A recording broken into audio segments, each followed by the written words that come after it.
Liberty Drive, that's going to be ridiculous also, because we're not going to be able to handle it. Period. I live at the bottom of a Coney, which is right just past La Aloha, the new light there. And then working at the Civic Center, it'll take me a half hour to go 6 miles. And I remember when the highway went in, because we used to go to church at the old Longhouse. And so when the highway went in, it meant it took us 15 minutes to come from Kalawa instead of like 45 minutes to get to church. So I remember what a drastic change that was in connectivity for our community. Yeah. One of the things that we need to realize is that Lako Street has been on the books in this county for a really long time as a Komohana Kai connector. In the past, oftentimes planning, whether state or county, has waived the requirement to put in Komohana Kai connectors. Specifically, I'll look at Kahakai Estates. Before that went in, there was a requirement that that road open up to, actually it sort of comes in at the bottom of Royal Ponciana, but it was to come into Aliki. And I remember hundreds of us went to testify that we wanted that to be a Komohana Kai connector as one of many, and they decided they got put a variance gate at the bottom. So I think the county now is far more akamai about the need to just not let developers waive all their requirements. Other questions that we have for Mr. Pausé or Ms. Villegas at this time, or Pastor Brian? Yes, sir. You said that you had an archaeological Closer to your mouth. property. Mark, closer to your mouth. And you mentioned that RMB, well, that same firm had done work for RMB. Is that correct? Yes. Have they already done that work? To my knowledge, I can only tell you what I've encountered, and that is that I know that they have asked people within that group have asked to bring their goats through our property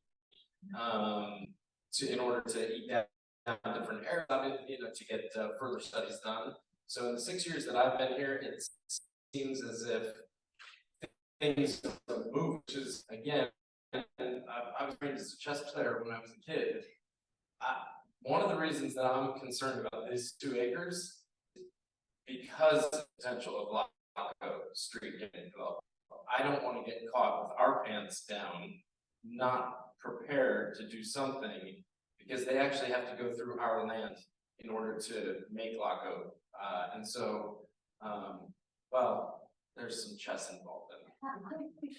Pastor Brian, what exactly, I mean, Lako Street kind of goes through your parking lot. What do you think the plan is for you to have rational access to your church property? Well, I know I've seen a lot of different plans because we are one of the neighboring properties. And so we have the date all the way back, even before the 2000s, we see things going back. So I know that there's been a number of different proposed paths for Lako Street to go. And they do take into consideration access to the church and what that looks like. So again, I think it's probably a little early, right, to talk about some of that, but we would certainly be working in conjunction. You have to be part of the conversation because they would obviously be realigning or. Yeah. And then we actually have a wedge that goes out on the southwestern We will put corner. a stoplight and a traffic light there, so that people can come in.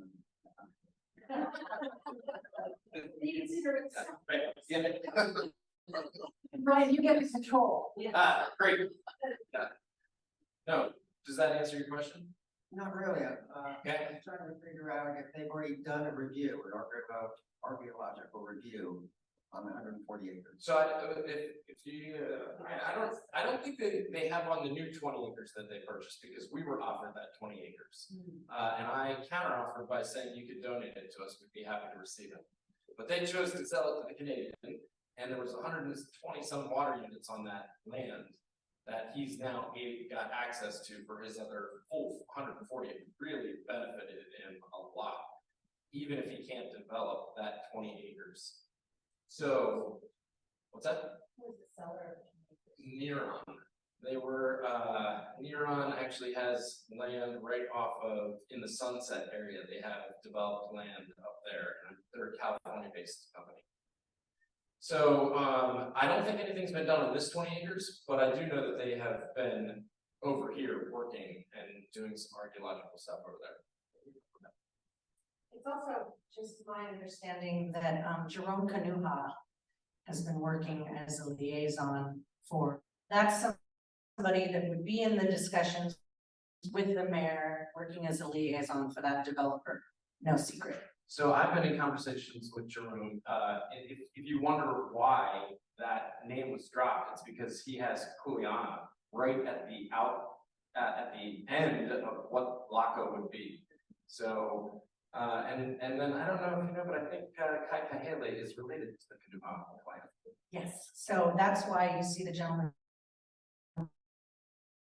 there, right across from, they call it Gates, where you can, Lyman's is the surf point, Kamal Point is that area, but you'll see a bunch of people kind of living in, what if it was in town, we would assume was a homeless encampment per se, but apparently there's an agreement for a number of different people to be able to live there and caretake that area and slowly but surely clean it, but it is my understanding that that would be the connection point. If this ever Lako extension gets built, that's where it would come out on a Wheat Drive. Just let me say that, in case you see the bulldozers right now on that property behind. No, behind Cololia Street and down Kamani Trees, RMB is doing what they are required to do, which is build a fire break. And the battalion chief, Palani Kurashige, and I had a conversation, and he went to Jerome and said, get with it, because it's always, we had a huge fire here, and obviously Lahaina has ignited people's memories that we don't need a fire here. It was only due to the very good work of our fire department that that fire stayed inside the boundaries and did not spread to our homes. We're very grateful to our excellent fire department. Somebody else had their hand up, I think you did.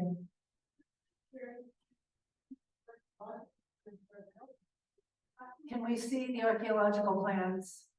It's private property is my understanding, so unless. The only one identified in that original environmental assessment back in 2004, that report spells them out, but in terms of what subsequent work has been done, I'm not aware until they're ready to do a submittal of one form or another. I don't think we're bound. Are the archaeological studies on the Department of Public Works website for that area? No. The environmental assessment? The 2004 EA? Yeah. Not that I'm aware of. Okay. The developer would be responsible for doing that work, and as we've spoken right from the beginning, if the county were to do this work, then yes, we would be responsible, and obviously we would have.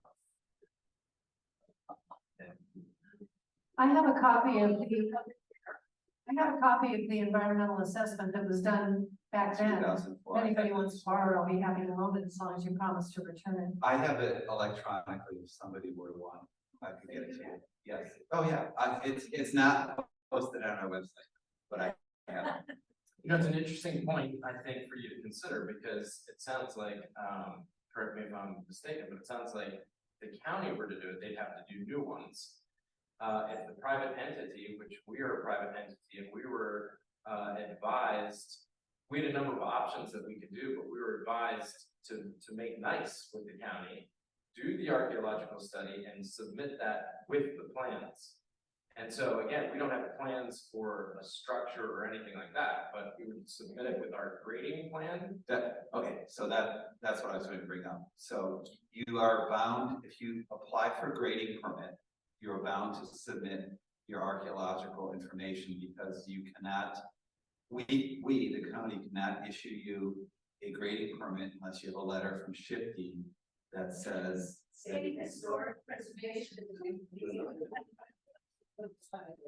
Unless you have a letter from the state that says, that you've identified and you're going to take proper, care, to preserve any of the archaeological. So my point on that is, that could be being done privately, and the county has no knowledge of Well, we that. would become aware when you have to submit for grading permit. Grading permit would be if you're going to grade and grub more than an acre, or cut more than 5 feet, and there's some other. Yeah. Stockpile soil. And to your point then, we could have graded and grubbed an acre a year without doing an archaeological study. And we chose to. I cannot believe I'm in a house of worship and hearing that. That's actually legal. It is a legal loophole. But the council member and myself, and a number of others are working to close loopholes. Which is fantastic. Chapter 10. But what the community should purchase and not loophole, what we chose to do the archaeological study out of respect, not only for our neighbors, but for the historical value of what's going on. So.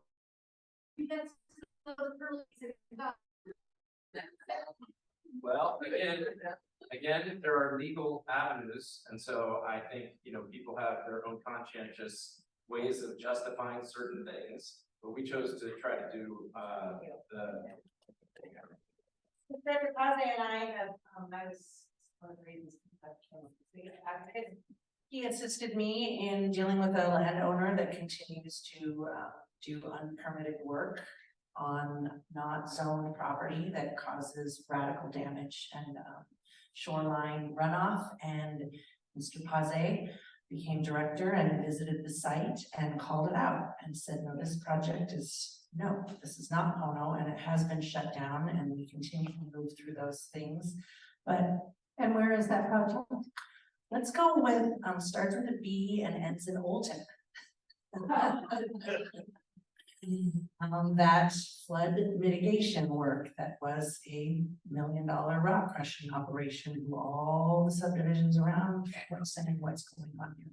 So it's still a complex issue, but for me in this role, that can be very frustrating because I'm in the legislative branch and I have to go to the administration, and it takes moxie to be in a position and stand up to a landowner and say, this is unpermitted, you don't have the zoning, this is not viable, and stop. And so I'm so grateful for Mr. Pausé as we continue to navigate that occurrence. But for me, it's a true testament of somebody that will look at something we constantly say to one another, why can't people just do the right thing?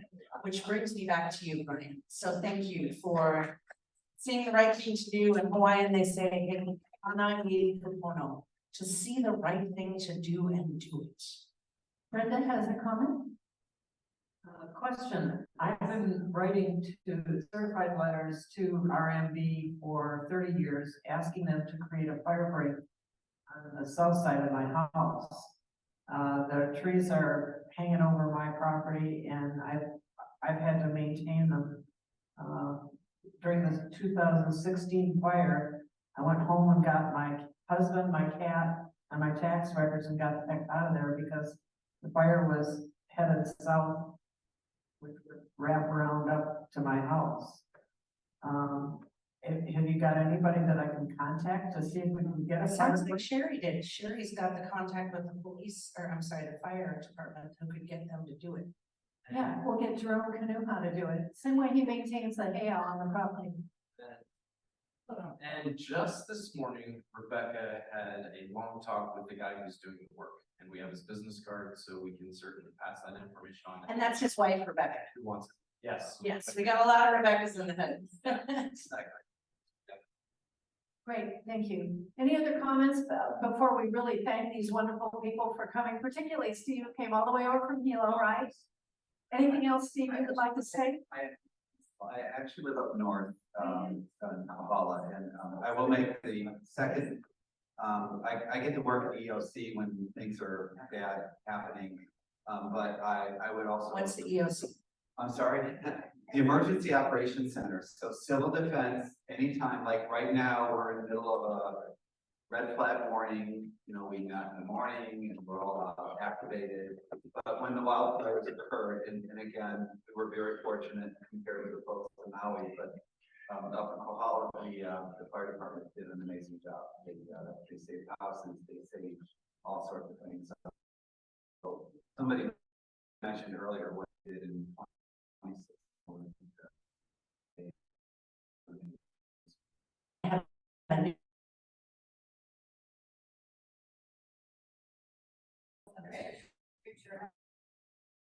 Include, by the way, I think maybe all of you saw that Maui just hired their new emergency operations chief, and it's Daryl Oliveira. He used to be our fire chief. He was our civil defense administrator. He was the best, which was my life to demand.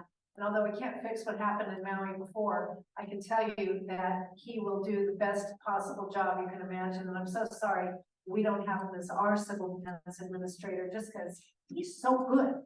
He really is. I do it here when they're all that guy, but yeah, he's really good. Rebecca Villegas, our council member, and Steve Pausé, our Department of Public Works Director. Thank you so much for being here. Yeah, thank you. And Pastor Brian, thank you for sharing. Of course. Your thoughts Happy to. and use of your lovely. Yeah. One last question.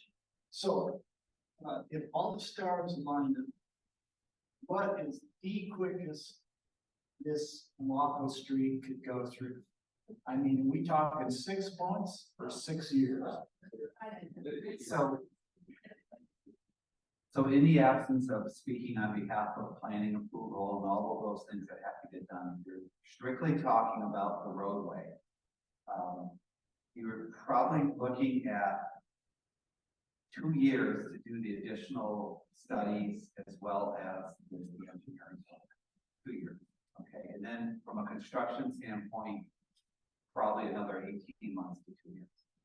But again, that's from the beginning. No one said, hey, let's start, okay? Yeah, so 3.5 years. Or 5 years. This is government. I forget. No, but if the county were to do it, yeah, 3 to 5 years. Okay. And that would mean from the time that somebody said get going.